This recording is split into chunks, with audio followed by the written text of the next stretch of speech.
Hey guys, Lone Wolf 2864, and I know you're probably looking at the title and saying to yourself, well duh, I thought that was a given. But let me explain. Yes, unfortunately, I did purchase an Alienware desktop roughly 2 years ago, mainly for the release of Battlefield 3. And I know you're saying to yourself, you know, why did you not just build it yourself?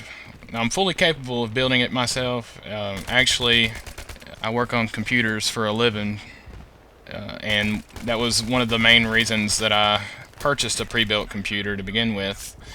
Some of you guys know that if it's something that you do every day, you don't really enjoy doing it during your free time.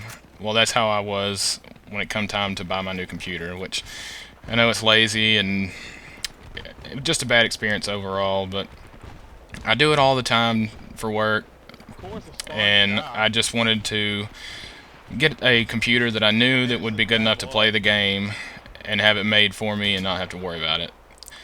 Which I didn't have that bad of an experience to begin with.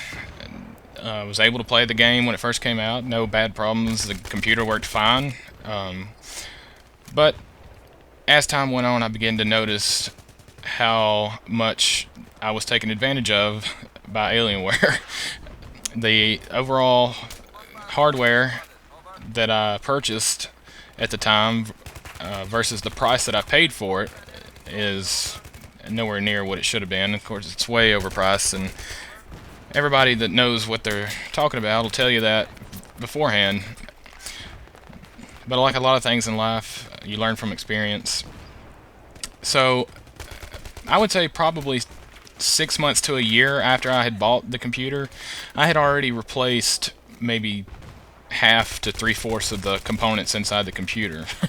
Not because they had gone out or had any problems, just because they were out of date and there were much better options out there.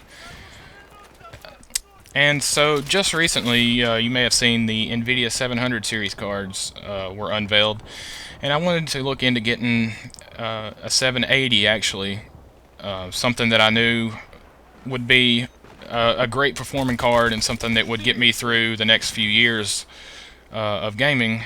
And especially with Battlefield 4 coming up, I wanted to be sure that I had something that would handle the game and would give me the frame rate that I need. I play on a 120 hertz monitor, and so I'm very willing to sacrifice graphic details in order to maintain 120 hertz or 120 frames per second refresh rate.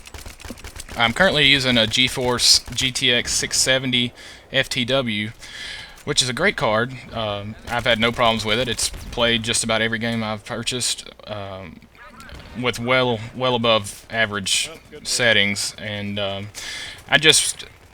not able to maintain the 120 frame per second lot that I would like with it. So I know with Battlefield 4 coming out, I'm definitely not going to be able to do that. So long story short, I was going to look into getting the 780, and then I read up and found out that the 7000 or 700 series cards are not compatible with my computer. Computer's only 2 years old, mind you. And I already knew ahead of time that Windows 8 is not compatible with my computer. I had a terrible experience trying to install that.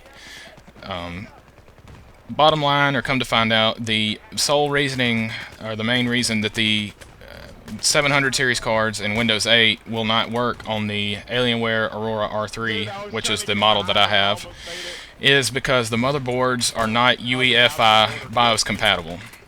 And if you don't know what that is, you can Google that, and it's basically most BIOS, or most motherboards that you buy nowadays have a UEFI BIOS enabled, which allows you to use a mouse in the BIOS and gives you several other features. But essentially, Windows 8 requires you to have a UEFI enabled motherboard, which mine is not.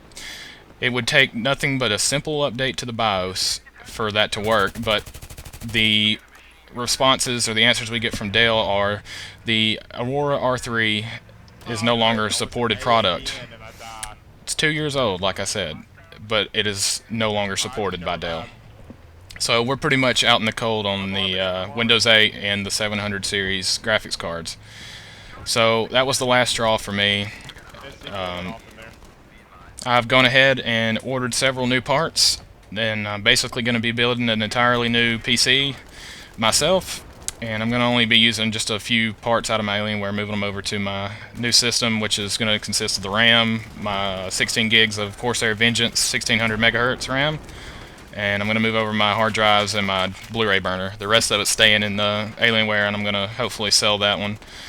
But I'll leave a link down in the description to the parts that I ordered if you guys want to check that out. I actually got a couple of deals from Newegg on the parts. Got the hard drive, or excuse me, the processor and the motherboard bundled together, and saved some money on that. It's a pretty beefy build, I must say, and hopefully I'll get those parts in towards the end of this week, and I'll get some footage of the products up, and I'd like to do a build walkthrough and review a couple of the components, as well as put up some performance of the card and overclocking results once I get all that set up. So be looking for that towards the end of the week, or maybe the first of next week. But I hope you guys enjoyed the video in the background, and as always, leave me a like if you enjoyed the video, and I'll catch you guys next time. Thanks.